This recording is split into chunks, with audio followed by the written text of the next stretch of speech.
Hey guys, welcome to Wrench to Drive. Today we're going to have a look at this relatively inexpensive Injora crawler chassis. I've been pondering this one for a little while because I wanted a simple front engine crawler chassis for that more scale type setup. I don't want to go super scale, like super detailed, looks absolutely realistic. I just wanted to go a little more scale than usual. So I've been looking at this for a while, and I got it on sale during a big sale on AliExpress from the Injora store on AliExpress for 105 Canadian pesos shipped to my door. Alright, spoilers guys, the rating I'm giving this is a little bit harsh, I gotta say. It feels harsh, but I'm giving it a 7.5 out of 10. That 7.5 is 100% because there's some quality issues in the assembly, and they're kind of a legit problem. Even saying that, it still seems a little bit harsh to me. You guys will have to decide, but it seems a little bit harsh because it is a really nice product, but 7.5 out of 10. One of the things that I did not know about this chassis is that unlike most SCX-10 clone type chassis, this is a fixed width chassis. It does not get narrower at the front. So as you can see, this chassis is about 77.5 millimeters wide at the middle and ever so slightly wider up front, basically the same. So what that means is if you want to run a simulated engine cover on your motor, like this one here that I've had for a long time, it actually fits between the shock mounts up front for the most part. Now, you can see that it does bump into the shock mounts, and this is the height that it sits at when it's installed on the transmission. It bumps into them right there, and there's just a hair not enough room. And I haven't quite decided what I'm going to do about that. That surprised me a little bit because I was pretty sure that this chassis is kind of the intended application for that simulated engine cover. And even in this chassis, it doesn't 100% fit, which, you know, it surprised me a little bit. I thought it was supposed to work with that, but it is what it is. Off the top of my head, I can't quite remember. I took off a spark plug wire from each side, and that got it much closer to fitting. But I believe, if I recall correctly, that I still need to do a little bit of surgery to get it to truly fit. I'm not sure if I care, because really the only reason not to cut off a little bit of these mounts is if you're going to use body posts. And because I'm using a hard body with this, I'm thinking my Bronco hard body, I got a review of that on the site if you want to check it out. I think I'm going to use that, and for that I don't really want to use body posts. I want to mount it with invisible mounts type of thing, magnetic or just some sort of under the covers setup. So we shall see. That's not yet 100% figured out. Now this chassis is really nice, I must say. All these aluminum parts are pretty sweet. Anyways, I got a pretty nice finish on them. It's a little bit pebbled, sandy almost. So you can see just a little bit of a textured finish to it. Very nice. I haven't checked every single dimension on these things, but they sure seem good. The shock mount holes are plentiful, and they're all machined nicely. Everything's installed nicely. It comes with all the hardware because it's put together when you get it. Comes with suspension link mount screws and nuts, spacers. As you can see, that's a common thing, is you need spacers so that you don't get interference with the body. This comes with them. That's nice. A lot of Chinese stuff, it can be a little bit dodgy. Rear shock mounts look very nice, basically similar to the front one. It's got a nice metal battery tray, aluminum rear shock or rear bumper mount. Overall, super nice quality. Aluminum cross brace. Obviously the aluminum transmission mount. Again, came assembled. Very sweet. I'm nothing but impressed with this. Alright, the only issues, guys, are some quality issues related to assembly. And we're going to start with the transfer case, because that's basically where I had the most problems. Now, the big problem is that it was difficult to get apart. and it wasn't difficult to get apart because it's complicated. It was difficult to get apart because it was not put together properly. Okay, so it came all assembled. Yeah, this is the side that the screws go into. And the problem is that the factory apparently was out of Loctite, or they used a form of Loctite that is essentially super glue. I've got a tutorial kicking around. If you're in a bind, you can use super glue as Loctite, because Loctite is basically a cyanoacrylate formulation that is not quite the same as super glue, but is altered to give a certain level of strength and heat resistance. So if you use super glue, the trick is use some of the thicker stuff so you can get it where you want it, and don't use too much because it is very strong. It is on par with very strong Loctite. So as you can see on this one little screw end here, okay, that white that you see on there, that is the super glue, or what I think is super glue. It might be some sort of proper thread locker, but if it is, it's way too heavy duty for an RC application. You want to use blue Loctite, or I think it's the purple Loctite. That's the low strength type. As you can see, I had to cut this bad boy out because it would not come out. And the big problem with the transfer case is mine had screws with the 2mm head instead of the 2.5mm head. Oops, shit, I'm dropping stuff. I think a pin just fell out. I gotta go spelunking. So this one right here, right on the corner where I had to do a little bit of grinding, you can see that's the screw that was stuck, and it was a 2mm Allen wrench head instead of a 2.5mm Allen wrench head like this one right here. That made a massive difference. The transfer case was the only part that used those screws, and they were a challenge. I got 2 of them out. This third one was super bad. I stripped it, then I tried to drill it, and the funny part was I drilled through, and I could see that I drilled through the entire head, and there was just a ring of head material, and you could see the seam, and that ring of head material was stuck to the transfer case cover. It was still firmly attached, guys. If you've ever drilled screws, you know that's not super common. It doesn't happen that often. I mean, it was probably glued on there, right? So now, at this point, I'm concerned because, I mean, what about the rest of the screw, right? Is it glued in the hole? Like, how much of a fiasco am I dealing with here? Well, spoilers, not that much.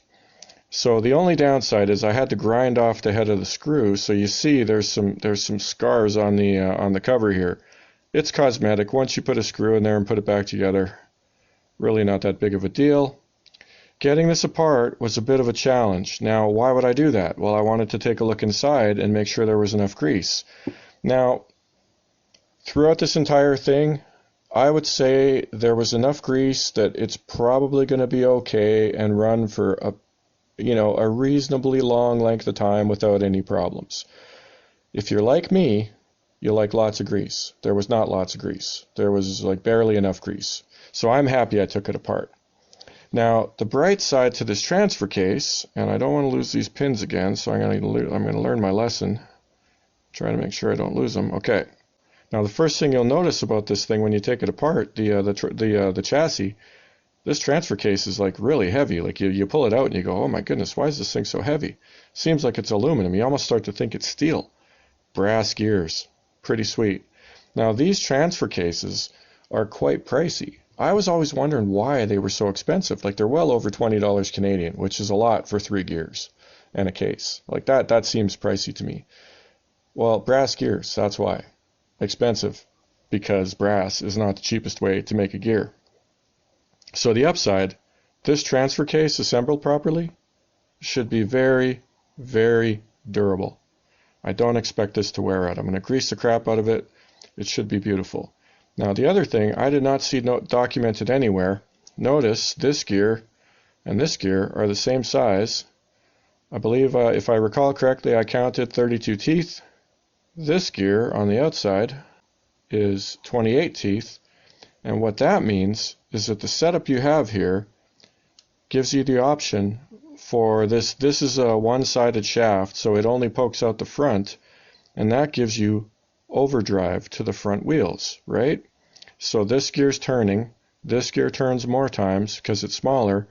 That means the front wheels, if you run them off of this shaft, are turning faster than if you run them off of this shaft, which is it's turning at the same speed as the input. The input's the middle one, right? So if you want to run 1-to-1 gears front to back, you use the left side output. If you want to run overdrive to the front, you use the right side output. I did not see that documented anywhere. That's a nice option. Now the only problem you're going to have is if your axle does not easily facilitate left and right, i.e. if the input on the axle is on the left, you're going to have a bit of a problem. Likewise, if it's on the right and you don't want overdrive, you're going to have a little bit of a problem because you got to go a long ways to get over. So if the axles you want to use have a center pumpkin on the front, you should be okay. You should be able to use either the left or right output off the transfer case to drive your front end. If not, you're going to have a bit of a problem. So anyways, the bonus is you do have the option for overdrive with this transfer case. The downside is it's not documented. Now, one of the interesting things about this is the bearings. So as you can see here, if you look carefully, this is a sealed bearing. This one bearing is sealed. All the other bearings are not sealed. I think that this bearing, this sealed bearing, it's only sealed on the outside. This sealed bearing was a bearing they had kicking around. One of those types of deals, you know, they had these particular bearings, so they used that instead of the non-sealed one. The reason I think that is because it's the only bearing in this whole transfer case that's a little bit loose in the bearing cup. So it was very floppy. It would fall out on a whim. I used just a little bit of B7000. It's kind of like a rubber cement type glue to hold it in place so that it doesn't wiggle so much. It was legit bad, guys. It moved quite a bit. There was probably, I don't know, 0.2 of a millimeter of play, which is quite a bit. So that's something to pay attention to. Other than that, that one bearing isn't the greatest. All the other ones are very nice quality and the fit is extremely good. The only downside, they're not sealed. So if you're the type of person that wants to run in water a bunch and not do the maintenance that goes with it, that's something to take into consideration, because bearings on top of the price of this add, you know, a decent amount of money. The bigger problem is definitely because it's Loctited together, like with industrial Loctite, the super strong kind. Getting it apart might be a bit of an adventure. Biggest thing is when you go to take it apart, make sure you're using an Allen wrench that is hardened and fits the heads of the screws really well. Now the other thing that I noticed with this stuff, and I don't know, I think I normally do this, but for some reason I didn't do it 100% when I was working on this.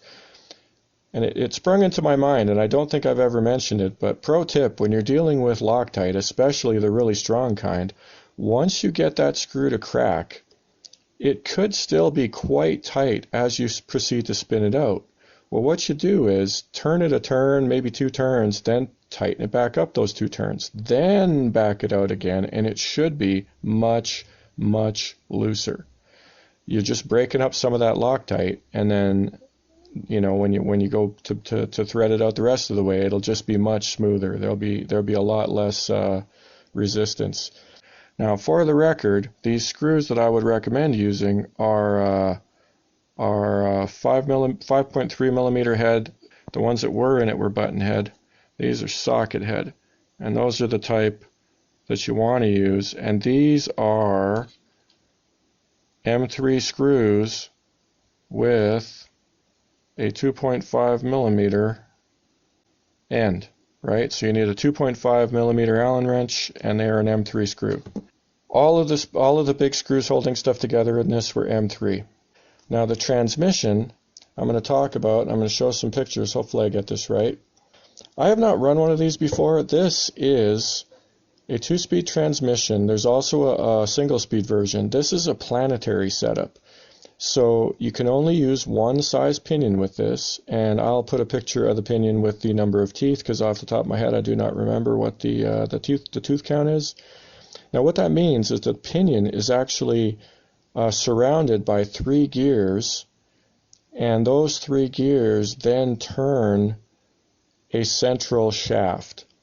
And what that gives you is very, very smooth operation and durability.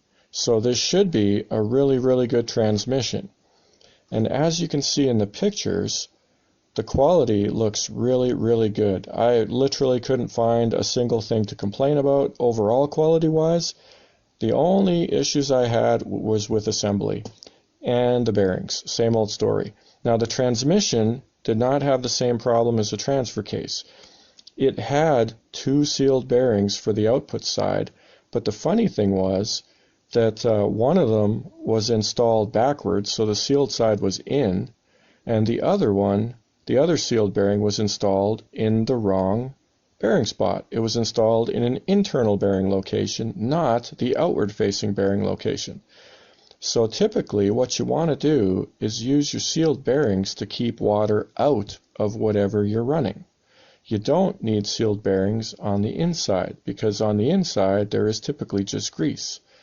So it was just put together wrong. So I put the two sealed bearings to the outside facing. And it was the same problem as with the transfer case. The sealed bearings are actually a little bit loose, and I think it's just that they're not very good quality bearings. Now they seem smooth enough, so I'm just going to run them. You know, we'll see. I don't expect them to die instantaneously or anything like that, but I used a little bit of B7000 again just to hold them in place so they don't wobble, because nothing wrecks stuff like being loose. Now everything is metal in there, so that's really good. Probably the trickiest part to taking this thing apart is actually the shift actuator, because this little tiny C-clip is actually kind of hard to get off. It's just a little bit tricky, and the problem is that you can't get a tweezer end into the little orifice in the C-clip to pry it loose. So you have to kind of push on the two ends of the C-clip to push it off the shaft, which is just a little bit tricky because it's very close to the transmission. I've got big hands, so it's just a little bit hard to get in there. It's one of those things. It's just a little bit of a pain in the butt. Everything else was, basically zero pain in the butt. So, we're talking about relative scale here. Now again, the screws that hold it together were Loctited with this crazy strong Loctite. Now on the transmission, everything was M3 with 2.5 millimeter heads, and it came apart very nicely. Like it really wasn't a problem.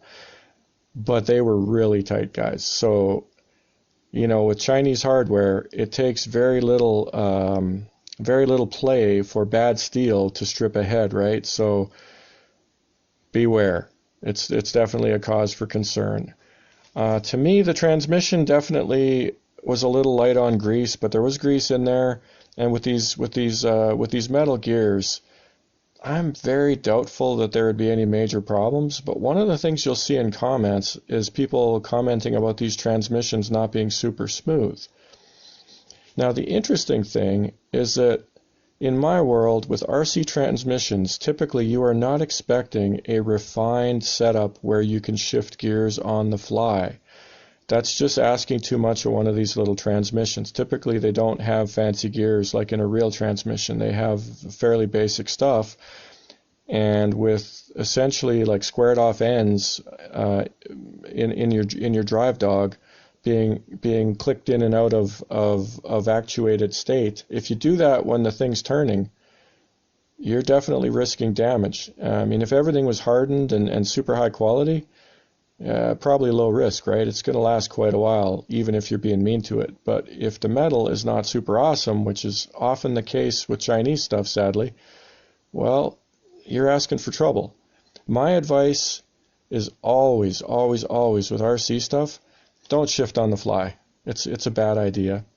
Now, the reason I'm bringing this up is because this transmission actually looks like it's intended to be shifted on the fly from first into second. Now, it's shifting back down into first. Again, I would not recommend it because it's very jaggedy, and you're going to get some clicking and whatnot going on. But notice this castellated top on the the drive dog. That looks to me like the intent of the way it's made is so it slips nicely into high gear. It's got that smooth actuation. Now the downside is that there's much less meat on the jaggedy parts, so if it starts to wear out, it's going to slip in and out of gear pretty easily, I think. I don't know for sure, but personally, I mean, I might shift it on the fly a couple of times just to try it out, you know, play with it a little bit, but my advice is always, like I said, stop, shift it, drive. Much less likely to do any damage to stuff. You know, do what you want, but, you know, don't blame me if your transmission crumbles. So back to this transmission. Overall, really good. The bearings are decent. They're not, like I said, the sealed ones seem to be a little bit dodgy. They are, in my opinion, lower quality than the rest of the bearings. They just have that feel. They don't fit as good. They just seem a little looser, right? All the other bearings are really nice though. So I think it's just a typical deal. You know, they got what they got and they used them. I mean, that's very, very common in China. It is what it is. The overall quality of transmission is really, really good. I have absolutely no reason to think there's going to be a problem. I would rate it as 100% on par with a Traxxas transmission. The gears are probably sintered. They look really nice. I don't see a problem with them. I'm going to grease it up a little more than it was. The shift servo seems to work fine. One thing I would say is that looking at the way it's set up, it seems like you're going to want to use a radio that has the ability to adjust endpoints, because this servo should be using 90 degrees of motion, and that's too much for the amount of travel that you need to shift gears. So if you use a radio that doesn't have endpoint adjustment, that means that this servo, when it's in gear, either high gear or low gear, it's going to be pushing the entire time. That's very hard on servos. I would not expect it to last very long if you do that. So if you don't have a radio with endpoint adjustment, expect you might have a problem. And the tricky bit is that normally what you can do is you can move the linkage closer to the servo horn, to the servo head, to the rotation, the center of rotation, and that's going to give you less range of motion. But this, to me, looks like that is not so easy to do. I'm going to have to look at it again. I don't have it right in front of me, but my first reaction was, oh, you actually can't really adjust that super easily. That's kind of annoying. So I will put a little note in if I appear to be wrong about that, but that's my caution. I do have the ability to adjust endpoints, so I'm not super concerned about it. Another tip, this comes fully assembled. Never, ever, on something like a shift servo, just hook it up and hope for the best. You always want to pop that servo horn off, take out the screw, pop it off, then hook up your radio, power it up, test out the range of motion, and make sure that it's in the ballpark. Do your tweaking, then put the arm on. Or, you know, put the arm on very loosely with the screw out so that it can pop off if you make a mistake and it gets put under very, very heavy load. That way you won't wreck anything accidentally. This servo, I mean, this is a cheap servo. I don't expect it to be bulletproof by any stretch of the imagination, but that being said, in my experience, if you have your transmission servo set up properly without being, you know, constantly under very high load, a crappy servo should last a decent amount of time. Alrighty, so the last thing is this little drive shaft, this stubby little drive shaft. Seems really, really solid. Now, the funniest part of this whole thing is that the one place where you absolutely want to have some Loctite on the screws is in the drive shaft, and it had none. So, you know, I'm definitely putting some Loctite in the drive shaft so that it doesn't rattle loose, and that should take care of that.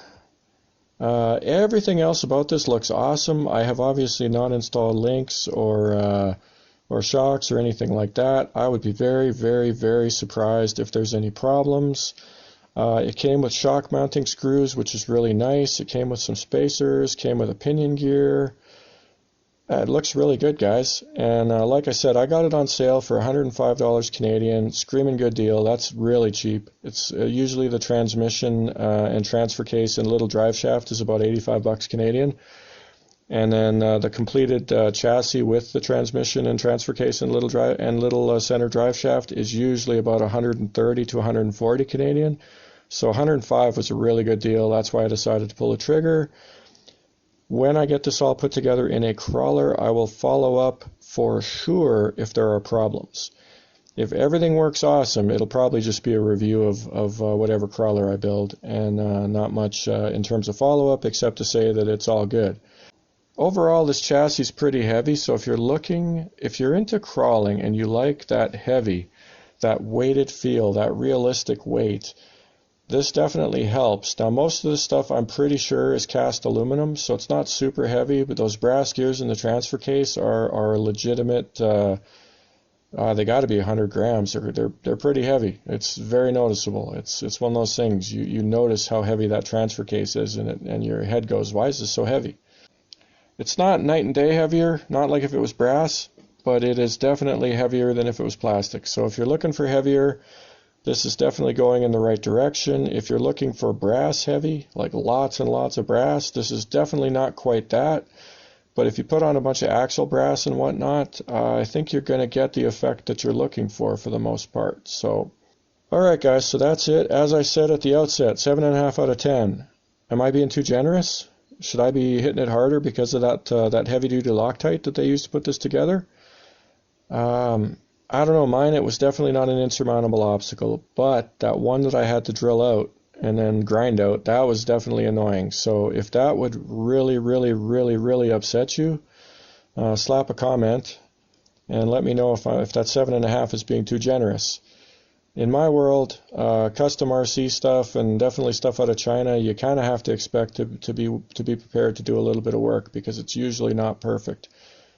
Everything else about this is really good though. It's pretty sweet. So I don't know. There's definitely people that would be upset, and I don't blame them, but it kind of goes with the hobby, especially if you're buying stuff out of China. So 7.5 out of 10. That's what I'd give it. I don't know. Now I've talked myself into thinking 7.5 is pretty fair, so you'll have to tell me. I know I've gone on too much with this rating, but it's always tough when there's something wrong, but it doesn't bother you too much, but you know that there's other people that it does bother. That's it for this edition of Wrench to Drive, where we ask the eternal question, do you drive to wrench, or do you wrench to drive? See you next time.